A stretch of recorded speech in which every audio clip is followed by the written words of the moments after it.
That song has been living rent free in my head for about 20 years now. It always comes up in my head on my playlist. Has it done anything about the cockroaches? Or the damp? Sonic has got an attitude. I'm just like there thrashing my guitar. So, hello everyone. Welcome to Living La Vita Loca, a retro gaming podcast for some of your retro gaming needs. My name is Faz. And I'm eating steak nuts.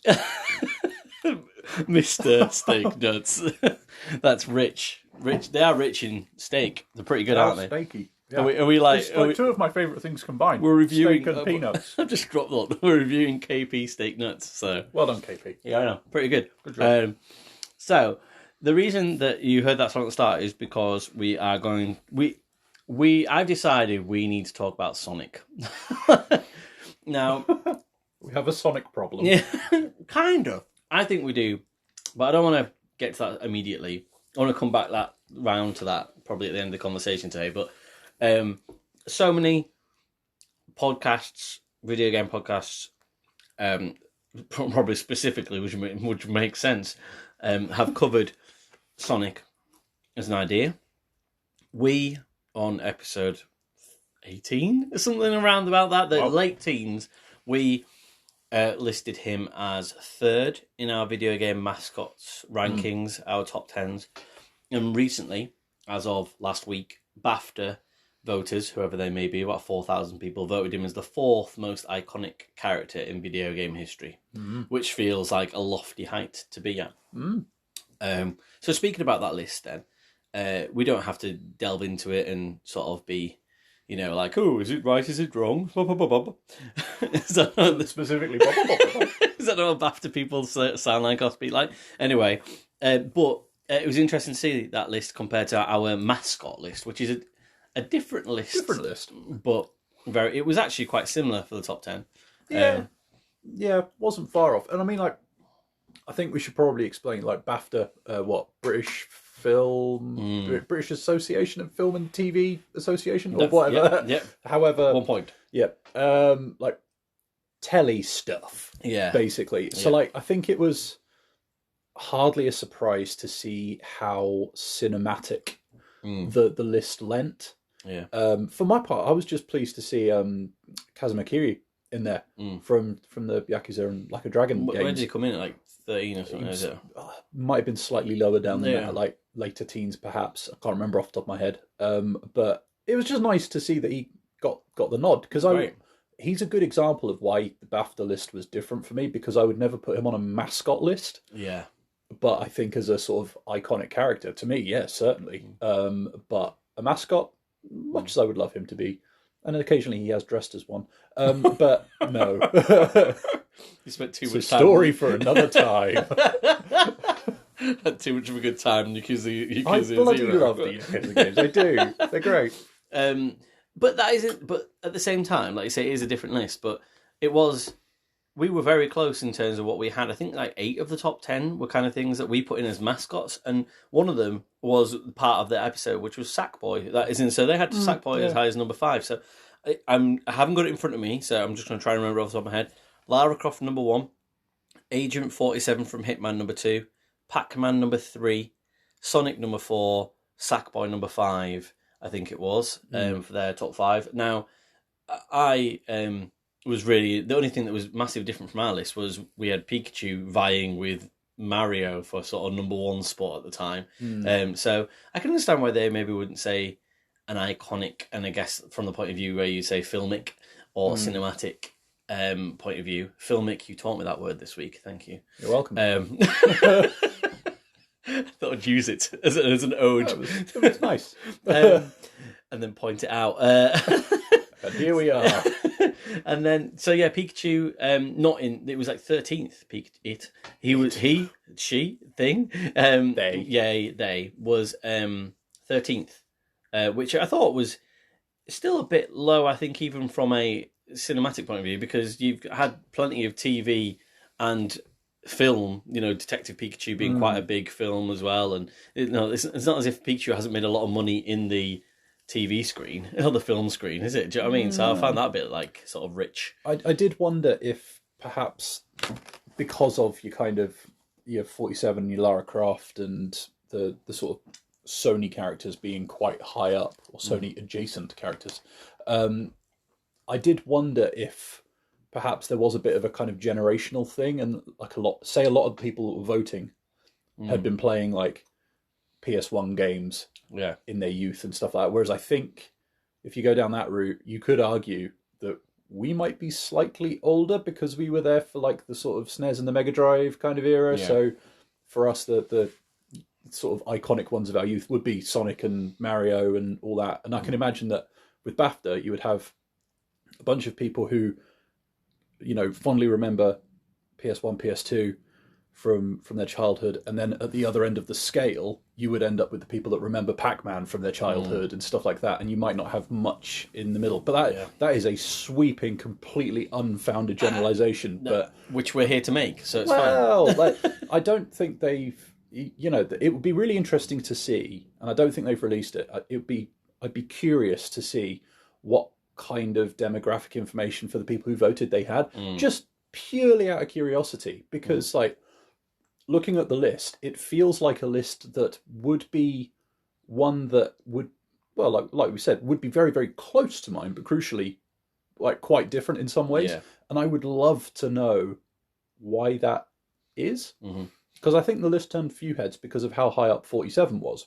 Yeah. And I think a lot of people were like, oh, Lara at number 1. Now, we had Lara at number 6, I think, in our mascots. But actually, to have her in the top 10, I know at the time I sort of said, you know, and when we spoke about Tomb Raider recently as well, it was almost like I was a bit, probably not dismissive necessarily, but certainly I felt a bit like, oh, like, you know, like some of the games and that Lara's, you know, as a character and stuff, and I was a bit like, oh, she's become larger than life, and it annoys me a little bit, but that also proves the point that is the case as well. She has become iconic and become bigger than the video game package. Do you know what I mean? Yeah, so it's like so I wasn't offended by that. I was like, yeah, she has become that, and that necessarily isn't maybe what I wanted or what I think is the best thing for the games or anything. But clearly, she has become that big iconic character. So you know, fair enough that being voted number 1. Yeah, I think so, and it's I think that's kind of why I'm curious about like what's driven the numbers, as it were, because I say, you know, she is one of, if not the most iconic female leads in video games, and so it's great to see that she's getting a tip of the cap in that respect. Yeah, and yeah, I really like how the list had a couple of like curveballs further down, like Kiryu, that as soon as I saw it, I was like, oh, cool, yeah, no, that is a good shout. I see where you've come from. But yeah, it's just fun that it got people talking. Yes, it was, yeah. And if anything, you know, like as in if it was Agent 47 in or out, Pikachu in or out, you know, I guess Pikachu's more cuddly than Agent 47, but who would kill you quicker? Really? You know what I mean? Oh, I've got a soft spot for 47. Always have done. But like, it's the kind of thing that I wouldn't have necessarily put them on my own personal list of iconic characters. However, now that I have seen that an organisation like BAFTA have effectively like tipped the cap and given a nod, I'd be like, okay, yeah, sure. Like, I see why you'd be in the running now. Yeah. And so it's definitely like personally changed my kind of perception of these things a little bit. Well, that's cool. Yeah, well, it's good to think about. It's almost like validation. That's the word I was looking for. So the reason I brought that up then, I guess really looping back around, was Sonic being at number 4. Like I said, we kind of had number 3. So clearly classed as one of the most iconic video game characters of all time. So what I thought we could do is just have a little shoot through some Sonic history, to just go through a few games and kind of view Sonic through a kaleidoscope, because I kind of want to get to something towards the end of the pod, which I still haven't quite solidified in my mind. I've got something written down, but I'm a bit like, is this how I feel? I don't know, and I feel like you might be able to help me sort of not necessarily make my mind up. Is this going to become a therapy session? But no, you just you know, every time I say something out loud, you'd help, especially about video games. You help me clarify it, so it does work. So, and it just happens to be like, you know, a few people will listen to it, so it's fine. Fair enough. So I've played a couple of bits on Sonic this last couple of weeks, and it's very easy to do that because Sonic games tend to be very, very quick which which makes sense. It does make sense. You got to go fast. Yeah. And then also, I had a little dabble in recently the TV shows, a couple of TV shows and stuff, and just got a few bits I want to say about my absolute adoration of Sonic, like as a character, and my feelings about the franchise. So I've played Sonic Rivals on the PSP over the last 2 weeks. I played Sonic Superstars a little bit further on the Switch because I know I said maybe a few weeks ago on the podcast had started that. Played probably about halfway through that, and played a bit of Sonic Mania just because I like to dabble back in that as well from 2017, and then just had a little look. And then I played Sonic 2 the other week. Just literally played it all the way through in like 2 hours. Just thought I'd just play Sonic 2. Just fancied it. So played quite a bit of Sonic recently. How about yourself? What have you? I have played a few different things, but to reveal my hand now would be to reveal the entire crux of what I'm aiming for. So, excellent. After you. Do I need to go first? Well, you don't need to. I can go first. I don't mind. But, I'm being coy for a reason. You're very coy. Well, I remember you asking, like, for the socials, like, what are you playing? It's like, I'm not going to tell you. To be fair, like, it's usually me that's like trying to be coy and, like hide secrets. I'll go first then. So, let's start with Sonic Rivals, and as this is a PSP and PS Vita kind of vehicle podcast, I wanted to include a PSP game, and I'd never played it before either. So from 2006, and the idea really is that it's just a head-to-head racing game between two Sonic characters. The plot doesn't make a lick of fucking sense. Like, as it is, Do they ever? But this is just like, so there's no exposition necessarily, really. It's just like Dr. Robotnik. I still call him Robotnik, and my son, called Rowan, gets called Robotnik by me and Oscar. Like, isn't so, like, like... That's not going to give him a complex. No, he loves it. He's fine. Like, isn't his favourite Mario character is Bowser. So, that's he's Chaos Emeralds. He deals in them. Like, so he's fine being Robotnik. So Dr. Eggman, it gets revealed later on, and I'm hoping massive spoilers or anything like that, but like, that there's sort of something different about Dr. Eggman in this, but he is collecting main character good guys from Sonic, main characters of Sonic, like as collectible cards. He's got like a camera that basically makes them into collectible cards. Okay. And you have to rescue them basically, so you collect cards as you go.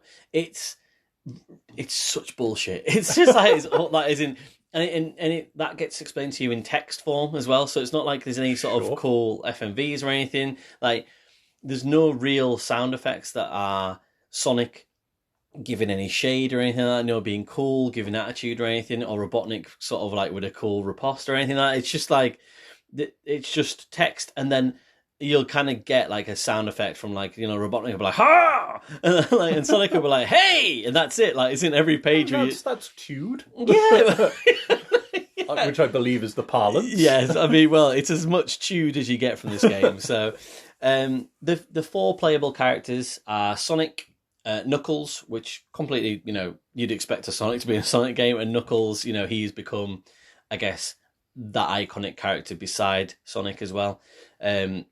And then you've got Shadow, who was coming into, I guess, his own by that point, really. He'd had his own game. Obviously, he was in Adventure.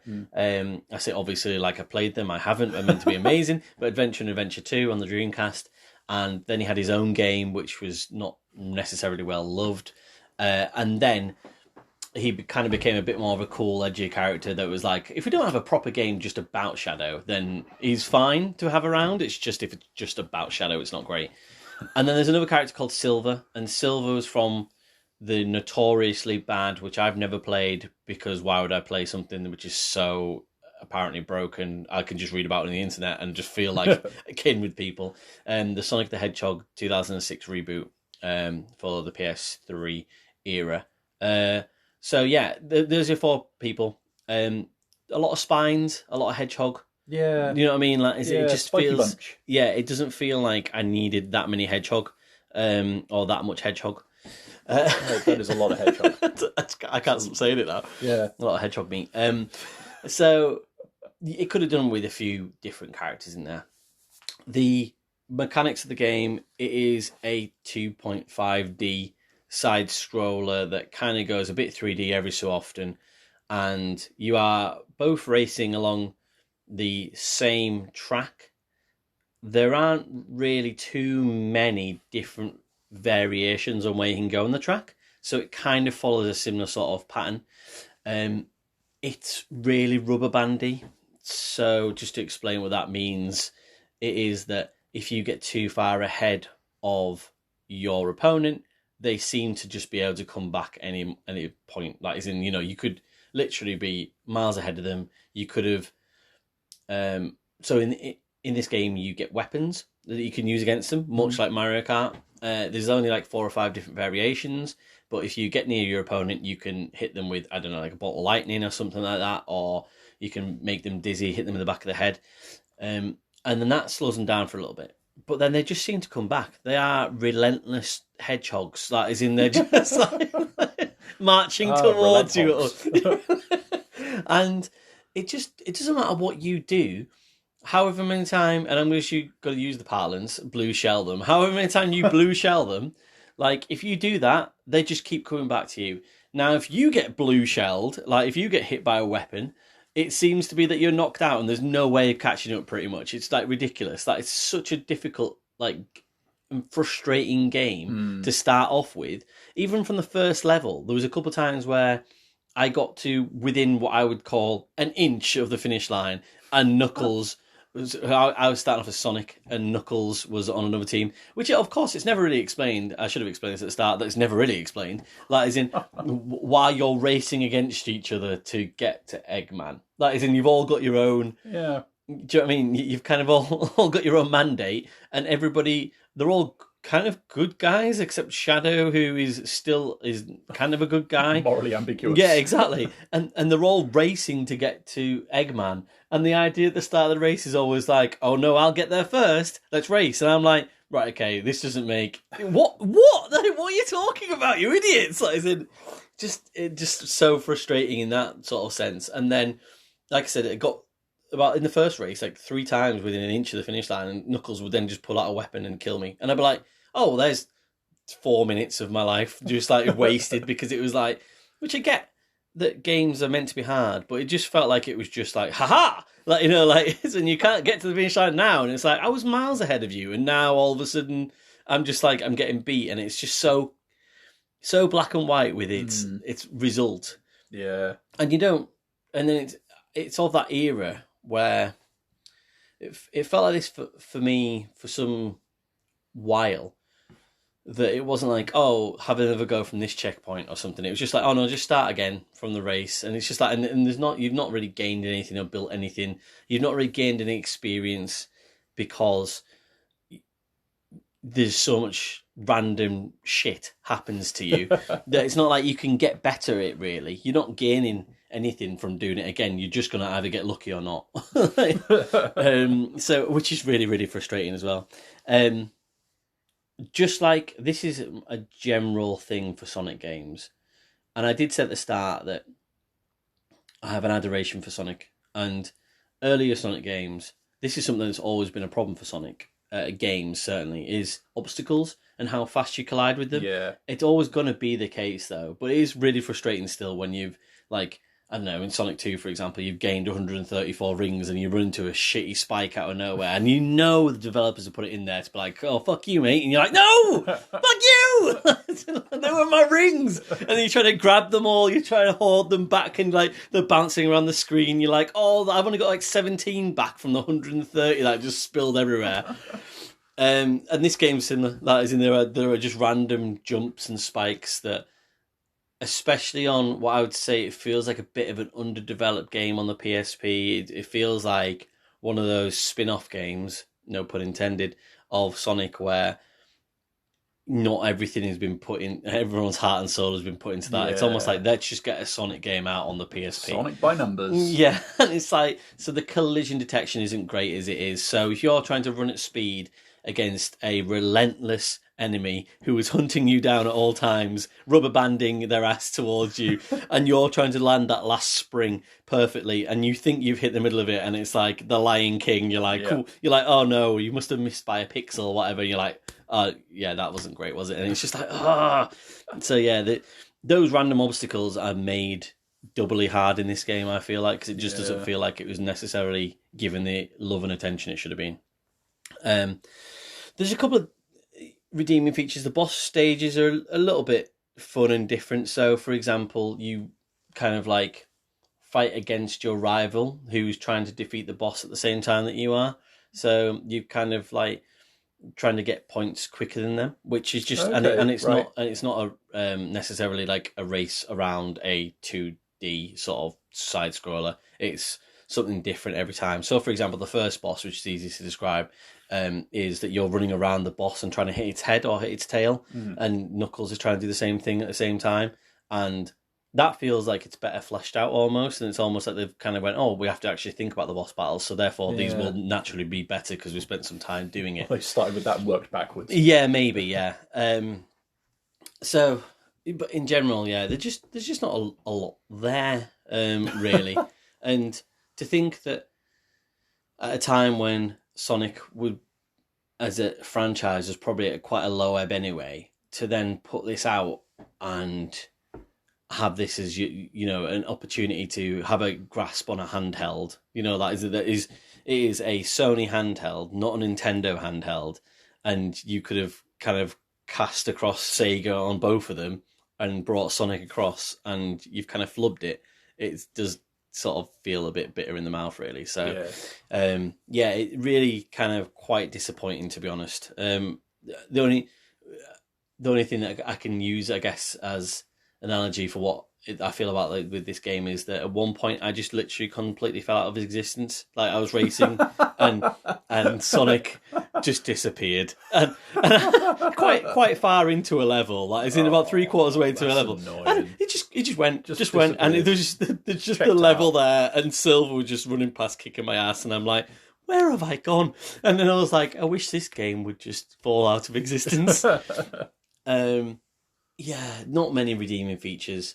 It wasn't like the worst game I've ever played, but at the same time, it's probably the worst Sonic game I think I've ever played, really. So, a solid 3 out of 10.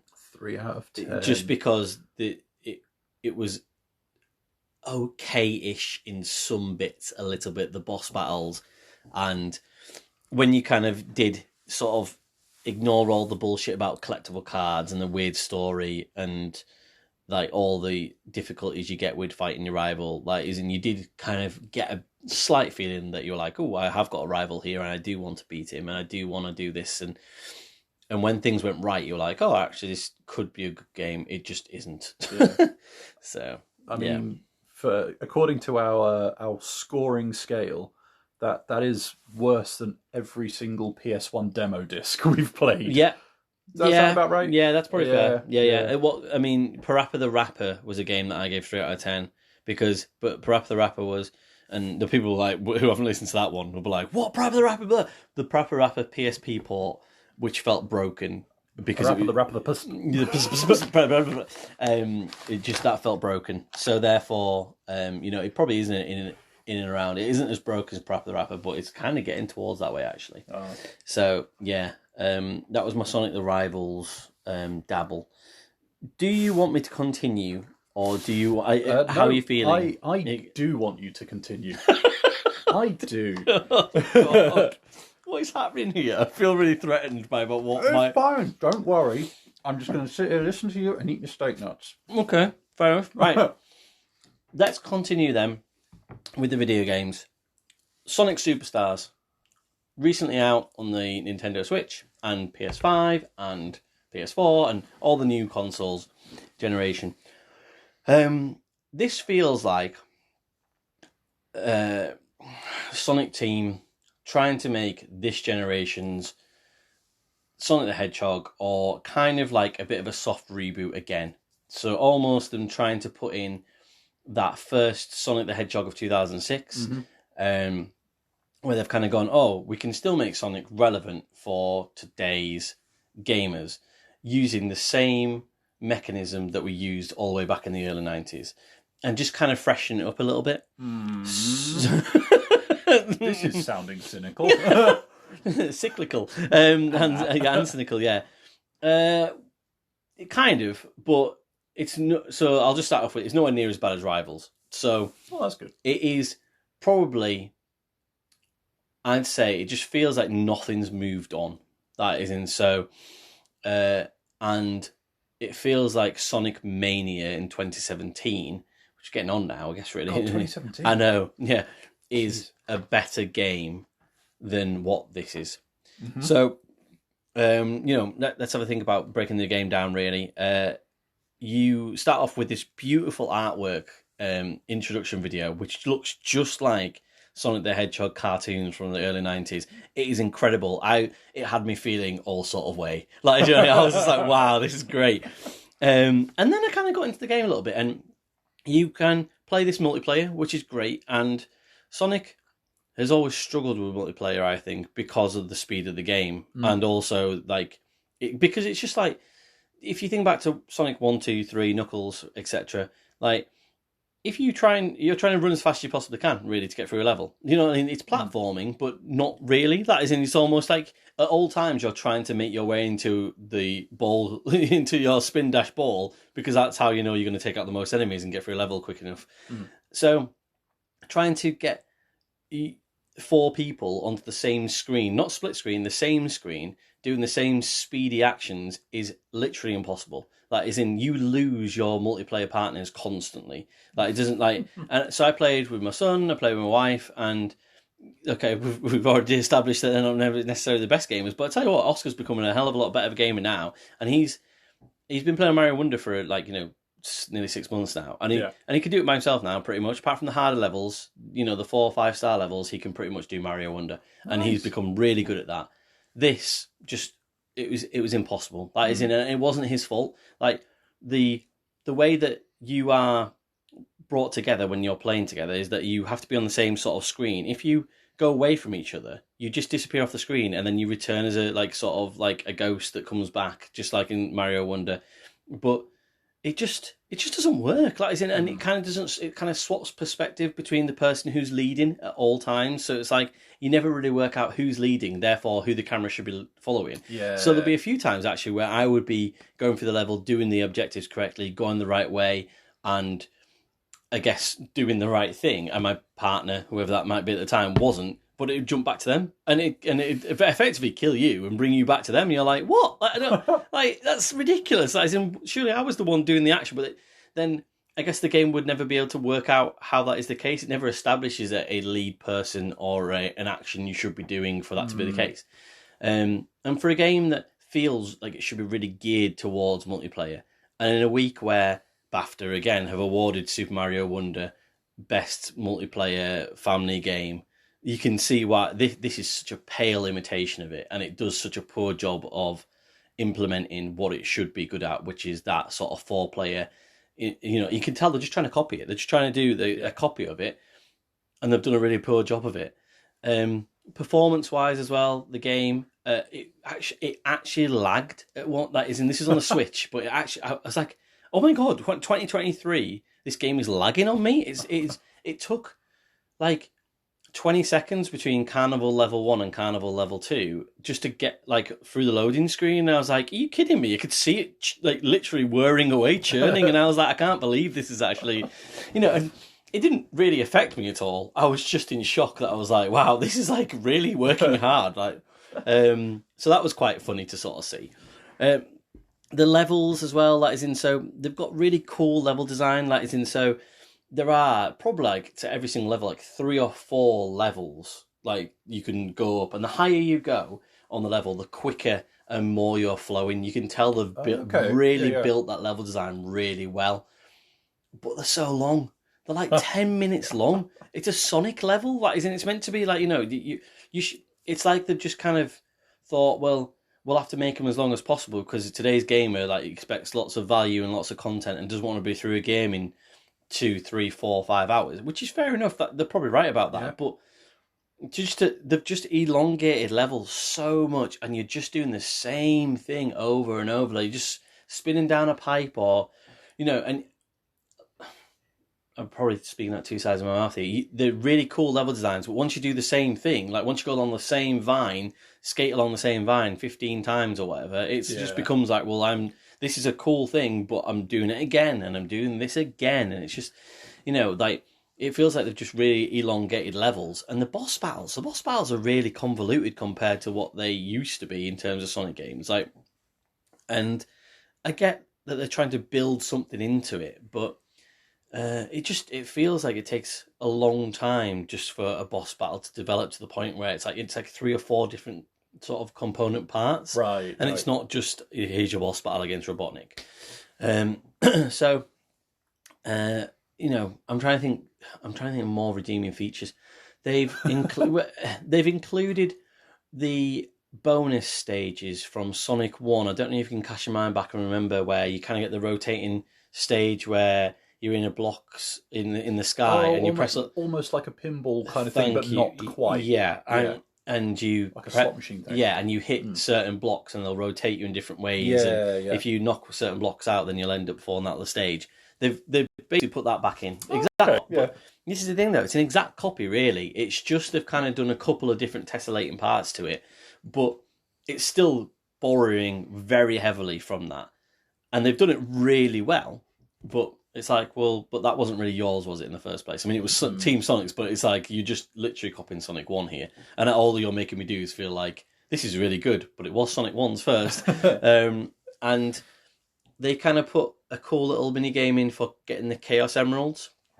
The reason I have to mention this is because there are new power-ups called, I can't remember. Basically, when you collect the Chaos Emeralds, you get a power-up. Right. And the power-up is controlled by your right analog stick, almost like in a pinwheel where if you, like a menu, where you hold the analog stick down and it'll open up a menu. And as you collect Chaos Emeralds through these mini-games that are found at sort of random checkpoints throughout the game, you get extra powers. So, for example, one of them might be that you can send a load of Sonics across the screen and help you out.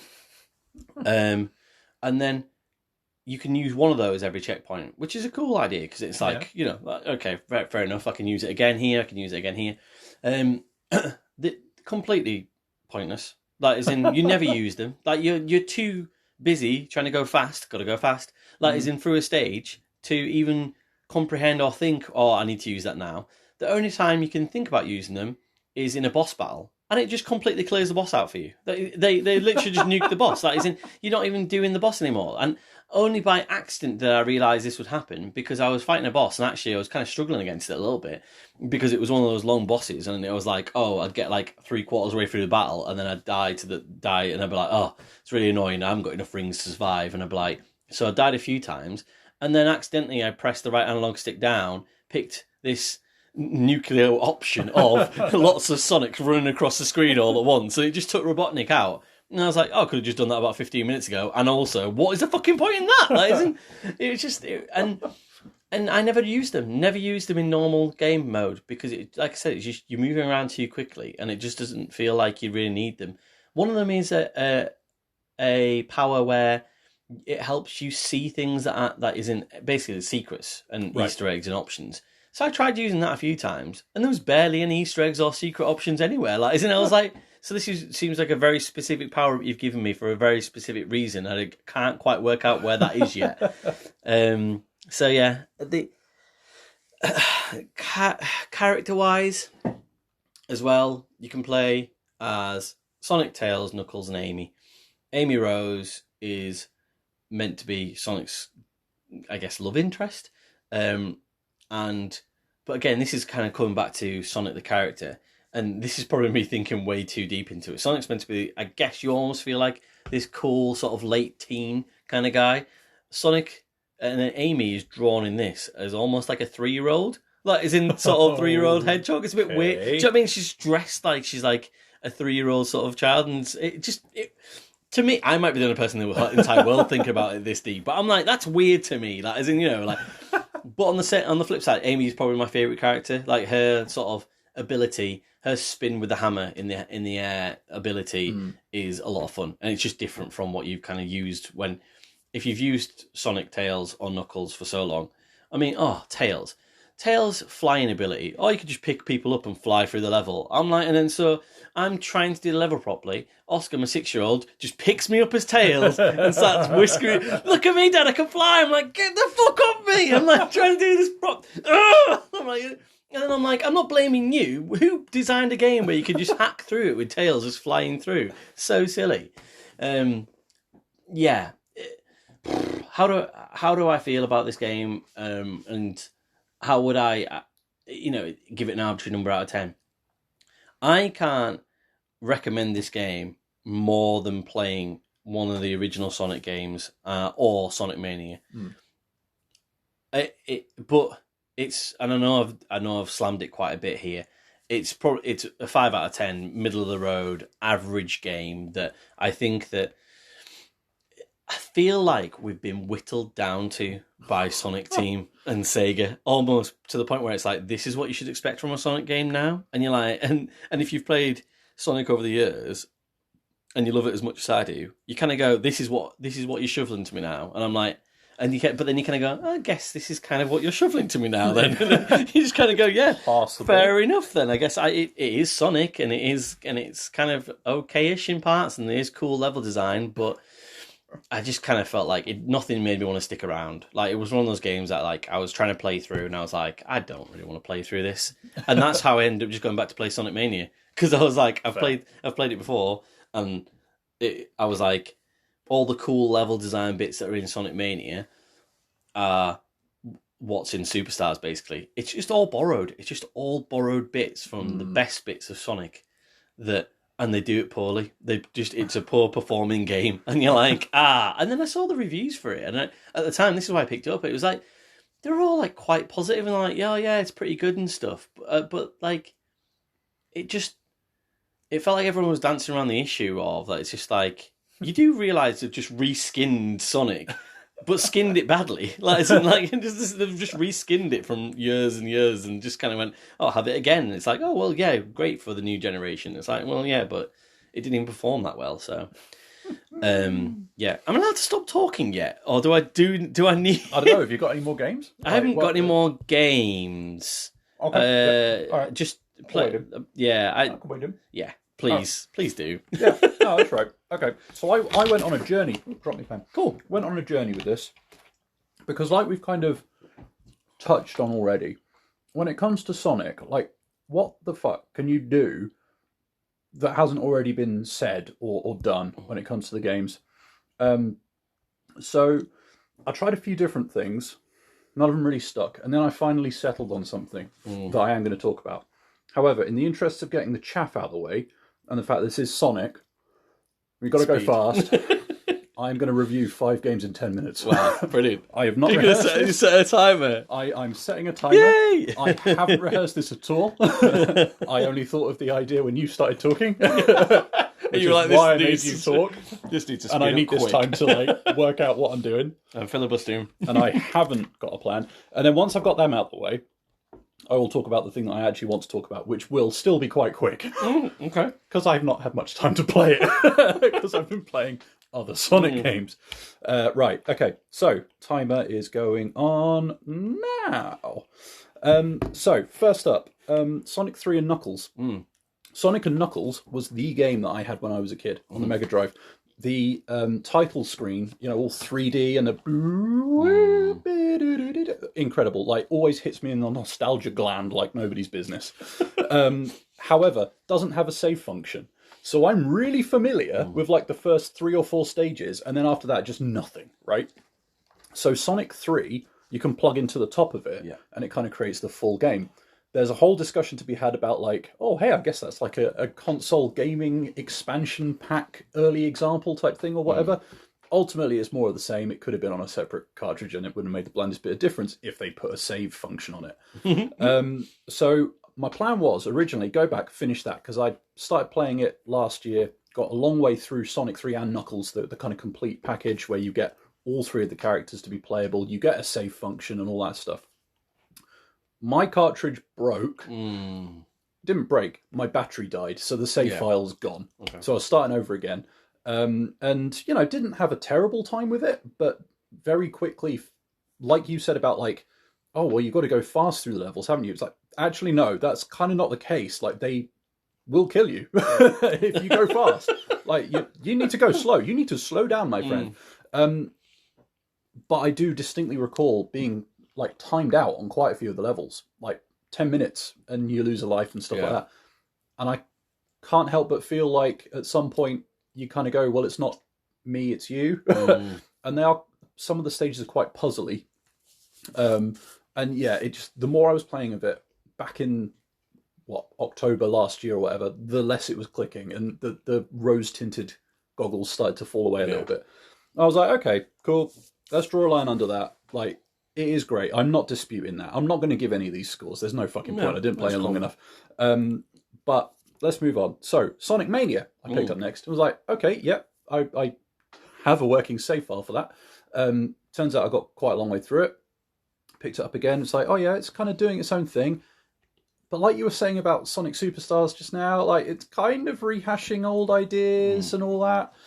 And I was looking at it because since the last time I played it, I've played Sonic CD. I was like, this looks really familiar. And I checked and it was like about half the levels are reruns. With some original ones thrown in. But the point is, I had never appreciated, until I sat with Sonic Mania this time, how much of a debt it owes to Sonic CD. Like, it looks and feels very similar. And that's not a bad thing, because Sonic CD is good. But I also didn't realise that Sonic CD was kind of where Christian Whitehead, one of the developers or lead developer, kind of got his break by porting that to iPhone or something like that. So I dug out Sonic CD. Was like, oh yeah, this is pretty good fun. It's got a time travel mechanic of all fucking things back in 16-bit era and all that kind of stuff. And there it was doing ambitious, like, 2 versions of each level kind of stuff. Hit a sign, you can get to a certain speed, and then you dart between the past and the future and all that kind of stuff. But feels like Sonic Mania. I was like, okay, right. So we've progressed precisely nowhere in, what? Call it 20 years. Which, on the one hand, felt like it kind of reinforced all the praise for Sonic Mania. On the flip side, kind of like you alluded to with Sonic Superstars, and I'm glad I made you go first, because it is exactly this point. It kind of feels like we haven't really progressed. But both very, very solid. They are very solid Sonic games. They're both reasonably accessible nowadays. Sonic CD had, you know, that 90s intro as well. Different soundtracks for the US and Japan, and I can't remember which one Europe got, but it got one of them. But I think it was the American one, is very cheesy in a very, very good way. And so, yeah, definitely ticks many, many 90s boxes. So I was sitting there, I was like, okay, cool. This is great. This is nothing new. What can I actually do or say about any of these things that we haven't already covered? I can't. Right, fine. What else have I got? We won. I'm gutted that I didn't do Sonic Spinball. I could have done, and I forgot. But I don't actually know how I'm doing for time. Oh, 5 minutes. That's all right. 5 minutes. Yeah. So I tried 3D Blast. Okay. On the Mega Drive. So this was developed by Traveller's Tales. Like we've talked about recently, it's isometric, so that kind of not quite God's eye view, but it's basically kind of 3D. Like, it's got some faintly harrowing 3D imagery as an intro, but it's a Mega Drive game that's got an intro like that. It's got quite a few of these games actually have more obvious shout outs to Flicky and the Flickies of Flicky fame, the arcade game. And it was kind of nice that in this they were kind of central to the plot more obviously. However, playing it is an odd duck. Like, you can see they're experimenting, they're trying something different. It's weirdly slippery. You basically have to go around defeating a handful of enemies, and there are very few enemies in a lot of these levels. Collect the Flickies, drop them off at a checkpoint, move on to the next bit. Yeah. Lather, rinse, repeat. I didn't play it for massively long, but I definitely filed it very, very quickly under like bold experiment. I was like, okay, I feel like maybe I've kind of gone too far the other way now with this. Yeah. So let's come back. So I ended up on Sonic Chaos on the Master System. Yeah, came out on the Game Gear as well. And when I was talking about in a previous episode, talking about my Game Gear Mini, I found myself quite enjoying the Sonic game on that. I was like, you know what? Yeah, 8-bit Sonic. Let's do it. And what you were saying earlier about the kind of trap placement in some of these levels, this is hands down the most egregious set of examples of it I've ever seen. Basically, because the levels are so short, you can only have like kind of one gimmick or one like awkward set of traps that it'll do maybe once or twice, and then that level's over. You're done. You can do them in about a minute. Once you figure them out, you've figured it out. And in that respect, it almost plays like a puzzle game, but an actual puzzle game rather than just having some puzzle stages. Yeah. This is a good point for me to point out that you were saying about collecting Chaos Emeralds and stuff like that earlier, where you can go and get like proper endings and power-ups and all that kind of stuff in various Sonic games. Throughout playing any Sonic game ever, over any time period you care to mention, I have collected one Chaos Emerald. Ever. So I know you're running out of time in 10 minutes, but but the Chaos Emeralds and Superstars, for example, dead easy because they provide the power-ups. Right. Whereas traditionally, like you say, bastard hard. Yeah, really hard. Yeah. Sonic Chaos, bastard hard. Like it gets to a point where it's just like, okay, this game is about an hour and a half long, apparently. Once you've sussed it, you've sussed it. Until then, it is going to kick your teeth in. But it's genuinely impressive how vertical they make the levels. Okay. Like, for considering it's an 8-bit thing and how fast you can get. The problem is that on the 16-bit and later ones, you say about having however many, 90-odd rings, you get hit and dozens of rings spill forth so you can collect them up and try and keep going. On this version, because of the fact that it's an 8-bit game, you lose 5. Oh, right, okay. Unless you've only got a handful of rings, in which case you lose 3. Yeah. Or barely any, in which case you lose 1. But the point is that if you're in a boss fight and you get hit and you think you can stay in the game, it's instantly harder to do because you have so few options. Which, incidentally, if they were ever going to make like a kind of sliding scale for difficulty in Sonic games, that's probably a good place to start. How many rings do you drop? Yeah, that'd be really good. Yeah. And all that kind of stuff. Call me Sega. Sega. What's that? 1 minute 20. So hey, like that's there we go. Basically a canter through, with time to spare. So that was impressive. Well done. Thank you. Like it was basically I mean, I've skipped over a lot, but like I went in, I tried a bunch of different things, none of it was really sticking. So I was like, okay, there's got to be something, right? I don't want to do a racing game because that's been done. I nearly did Sonic the Fighters. Okay. And then I thought, but I think it's a bit cack. And then don't waste my time doing that bullshit. Ain't nobody got time for that. And then I found it. And then I found the thing. I am going to talk for a couple of minutes because it's short and I haven't played. Like, despite the fact I checked on how long to beat, it's about 2.5 hours. Okay. I haven't had time to sit there and play it. I've played about half of it. But I'm going to talk about the murder of Sonic the Hedgehog. Sorry, what now? I am going to talk about the murder of Sonic the Hedgehog. This is what we've been building to. What? Are you not entertained? I mean, I am. I don't know what it is. It released around April Fool's Day 2023. Right, okay. It's on Steam, on the computer. This is brilliant. It's free. Wow. And it is a point-and-click adventure game. Amazing. Starring Sonic and friends. And they are on a train for Amy Rose's birthday, and she is having a murder mystery party. This sounds incredible. Something happens, and Sonic appears to be genuinely hurt. And so you go on an adventure with Detective Tails to go and interrogate, Ace Attorney style, various characters from the Sonic universe, collecting bits of evidence. And then when you are coming up with a kind of an argument or a counterpoint or a thought, you have to quote-unquote follow your train of thought. And you get like a little endless runner type game, and you have to control a little Sonic going across maybe 4 lanes to collect a certain number of rings in order to reach a thought. And then that sounds so cool. That's the argument that is presented. Now, from what I've played of it so far, it's not the trickiest game in the world when it comes to the actual detective mechanics and the thinking things through.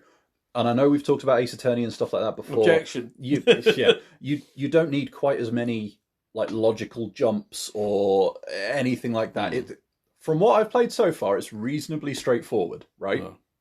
The endless runner bits are where I've had a bit of challenge there. You know, there have been a few. Like I was expecting to just canter through it and that'd be that. But actually, I've had to go and retry a few bits, and it's, you know, you have to kind of. It's almost like an arcade game where you've got to work out an optimal path for the time you've got, the obstacles you've got to avoid, and the number of rings you've got to get. So actually, like it's not ever going to win any awards for being a deep gameplay or anything like that. But there's some meat on the bones, you know. The writing is entertaining, the setting is oddly charming, and the story is not dog shit so far. Like, I'm about halfway through it. But, you know, it's free. There is absolutely no reason not to go and give it a try. And I would encourage anybody that is a bit of a lapsed or a jaded Sonic fan to give it a try, because, like, it seems to genuinely want to try and, like, do justice by the characters a little bit and all that kind of stuff. The trailer alone is worth looking for, because they go through this whole thing about, like, we've listened to all of your feedback and, you know, we've killed him. And it's like, you know what? Credit where credit's due. This is amazing. How have I never heard of this? Exactly. I've never even seen it before. I think I remembered seeing something about it when it first came out. How it pinged on my radar this time round, I'm not entirely sure, but I am oh so glad it did. I think I was trying to go through my Steam library because I had a couple of Mega Drive games floating around on there, and I think I was trying to see if I had anything, you know, that would fit the bill that was unusual. And I just happened to go through the kind of trail of breadcrumbs past Sonic and Sega, and there it was. Highly recommended. Wow. And I mean, I could give it an arbitrary score if you like, but I mean, who knows? I think I want one. Yeah, I do want one. You do want one? Yeah, I just want one from you from this. In that case, from what I've played, very deep dive on the hour. From what I've played, I would be tempted to give it a 7. I don't think I've played enough to justifiably give it a 7. I think it's an easy 6 so far. Like, you'd be stupid not to give it a go. Yeah. But it's a recommendation, though. But it's absolutely a recommendation. I would imagine a lot of people would bounce off it pretty hard, but it's bright, breezy, colourful. If you've actually got a couple of hours to sit down and play it in, you can. And yeah, honestly, I really want to go play it right now. Absolutely worth hunting down, just because of how hard a left it is for Sonic and all that kind of stuff. And I'm oh so glad they did it, because that's exactly the kind of thing it should be trying to do. That is cool. So that has fed into my thought process really nicely. Oh, that's handy. I know. I think we need to take a little quick break, just because I need to collate my thoughts about what I want to say next. I've got a couple of more things that I want to talk about that go along the same vein of great Sonic things, things that are really good about Sonic, and then kind of come to a bit of a conclusion thought process. So catch you in a minute. Welcome back to part 2 of our We Need to Talk About Sonic the Hedgehog podcast. So, after Richard's just murdered Sonic, potentially, he'll find TBC. Soon enough. I wanted to just finish up with a couple more bits that I thought were that I love about Sonic the Hedgehog. One of those things specifically for me in my head is Sonic the Hedgehog 2, the soundtrack. Now, most people, a lot of people probably said this isn't necessarily even the best soundtrack in the series. A lot of people would say maybe it was Sonic 3. I think this is genuinely my favourite. I'm not saying it's the best of all time, but my favourite soundtrack to a game ever. Just because, like you said, this is probably the game I played the most when I was young. On my Mega Drive, in my bedroom. You could just play it over and over, no save file, but it didn't really necessarily need one. You kind of just got to a point where you were just good enough. I was always good enough to get to to probably the last couple of levels pretty much every time. And therefore would see a lot of the soundtrack very often. Whatever it is about the soundtrack for Sonic 2 it just has it for me. You know, like, I know a lot of people would say Chemical Plant Zone is probably their favourite, like, you know, song from Sonic, and people have sampled it and made it into songs and just done an amazing job. But my favourite song on the whole of the soundtrack is Metropolis Zone, which is actually the hardest level. And there's three acts to it, so you spend quite a lot of time there because it's difficult. Yeah, it's probably more platformy than it is speedy, and also the fact that you're there for for 3 acts, that is insane. But yeah, like, it's just so bouncy and poppy. I just, oh god, it just lives in my veins. It makes me feel like, just, if someone just played that, like, when I was like getting out of bed in the morning,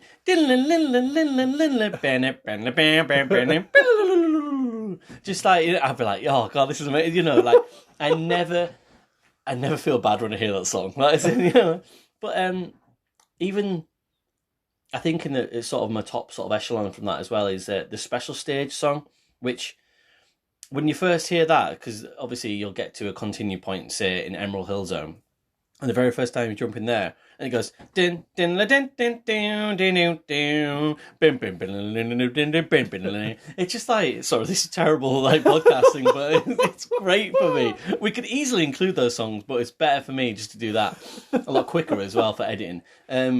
Yeah, the special stage songs, that they just seem to, when they've designed the game, they've just taken so much time. Just think, this is the perfect music on a fucking Mega Drive / Genesis. Just like, you know, like, it just sounds incredible all the time. And yeah, it just, for whatever reason, it stuck with me forever. And I will just sort of, every so often, I'm walking down the street and it'll just pop into my head. It'll just pop into my head all the time, and it's just Sonic 2 soundtrack. I just want to give it the love it deserves. And it really suits the characterization of Sonic, I guess, really, as Sonic and Tails, sort of their first adventure together, really. It's just vibrant, it's just exciting, and it just feels like everything for that game, for me, is probably some of the happiest times of my life playing the video games, and also the happiest times of my life anyway.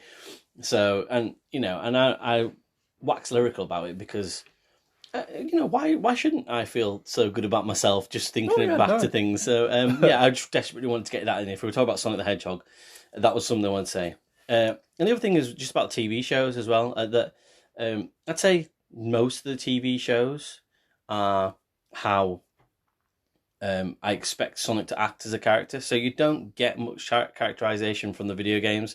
Everyone says, oh, Sonic is this kind of, you know, he's got an attitude and stuff. He's a cool guy compared to Mario and things like that. And it's just like, what? He's tapping his fucking foot. That's what, you know, that's what I'm going to take away from this game. He's like, you know, wagging his finger. Dun, dun, dun, dun. And I'm like, that doesn't give me any characterization necessarily that much. Oh, he's wearing trainers. That's sneakers. Sonic 3 snowboards. Yeah, he has some. Incidentally, I think it was Ice Cap Zone. Like, the soundtrack to that, like, stomps anything on Sonic 2. Oh no, don't. Okay, well, I mean, the flip side is that the title screen, my wife heard it and was like, isn't that La Bamba? Yeah. Which is an amazing song, so it's fine.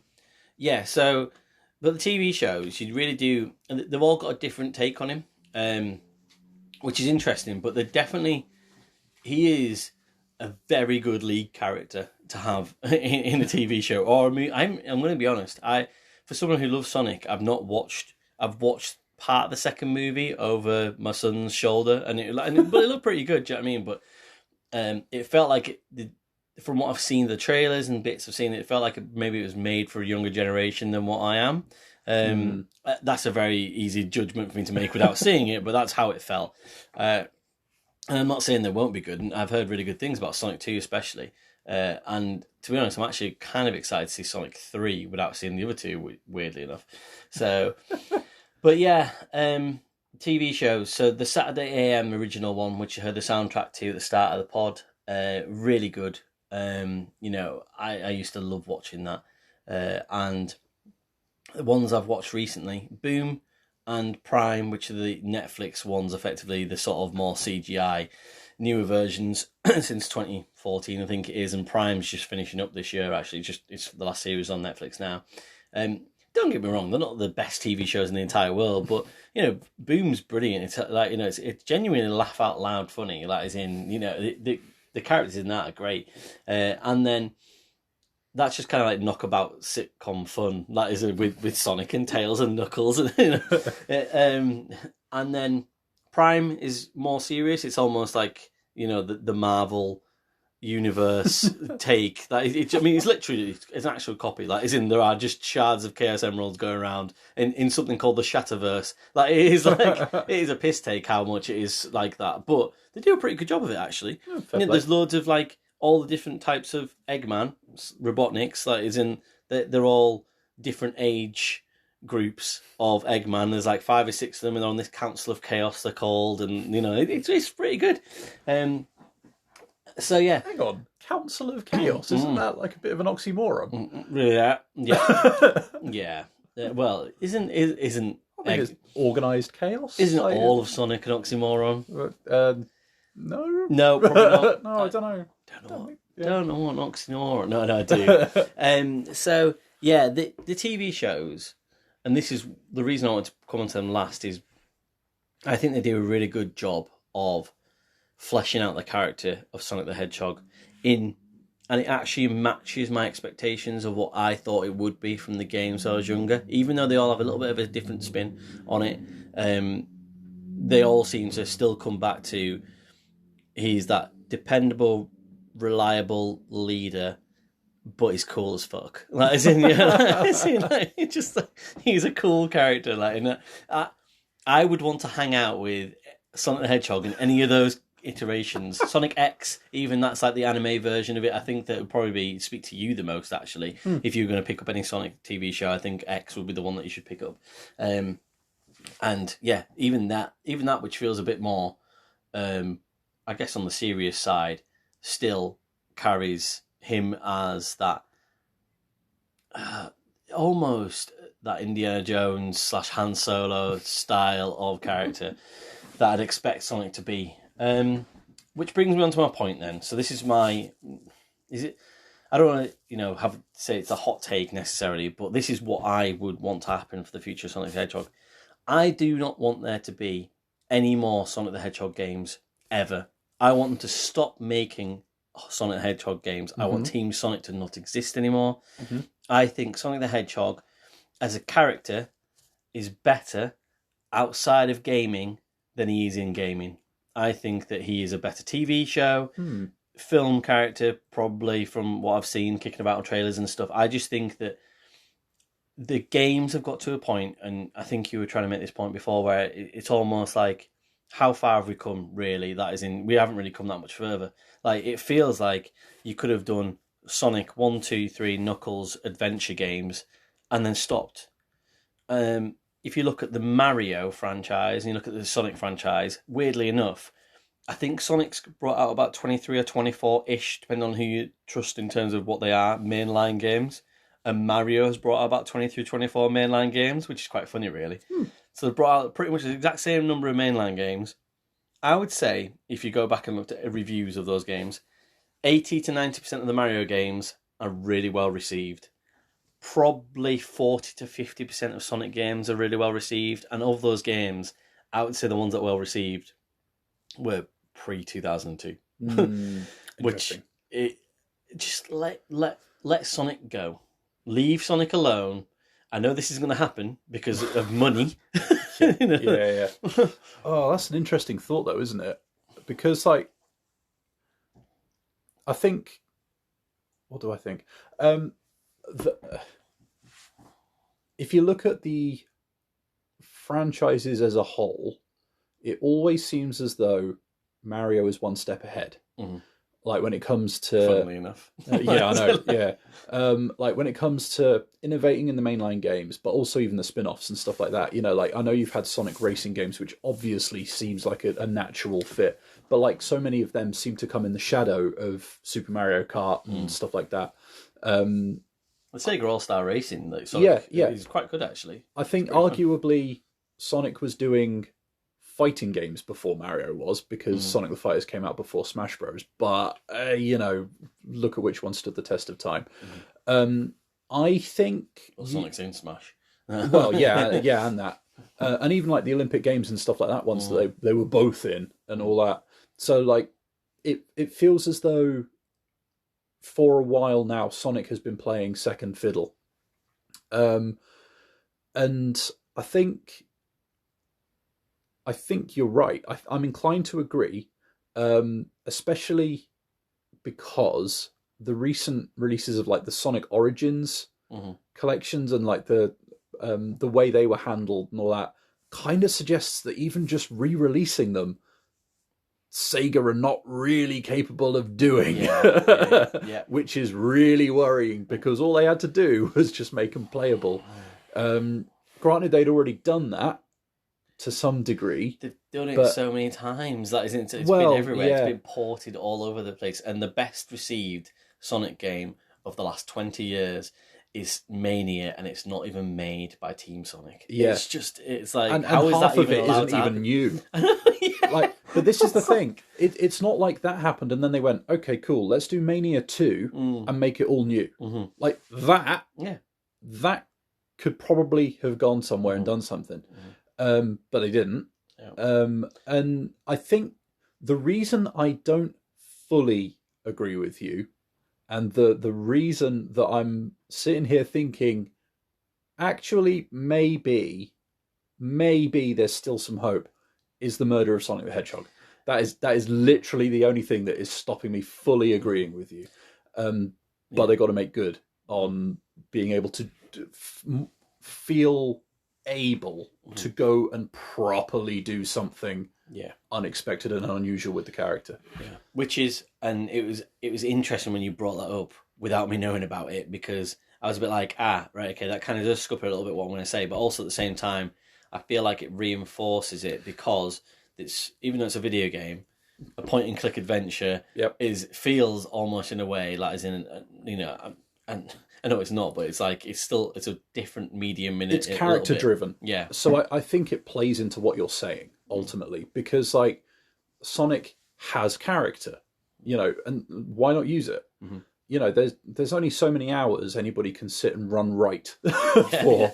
And I mean, I might go back and play like one of the Sonic Adventure games or something like that to see if that, does something. Yeah. But yeah, I think, back when it would have been, like you said, like he wags his finger on the title screen and taps his foot, and occasionally jumps off a level if he's bored. But apart from that, it was all the manuals going like, the hedgehog with attitude and stuff like that. It's like, well, yeah, you're telling me, you're not really showing me it.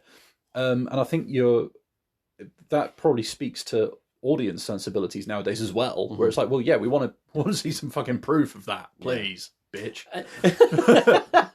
But it's like, in looping back to the start of the conversation, he is an iconic gaming character and he is a mascot, but it feels like he's getting abused and misused in so many different ways. He's been farmed out a lot of ways. And I get that, but it's just like, and a lot of that has come from Sega losing the console wars in the 90s and stuff, and not being able to have their own sort of system and it kind of bouncing around. But he's still super important to video games, to the point where I am like, save Sonic and don't do any more Sonic video games, which I know sounds ridiculous and counterintuitive, but it's almost like, just save what you've got already. Do you know what I mean? Like, as in, I know they've just done Sonic Frontiers as well, obviously this generation, which kind of like wasn't necessarily well received, but then I think people started to grow on people and stuff. But I don't know. I feel like there's something in like he's a better character than video game character, and no one knew that at the time.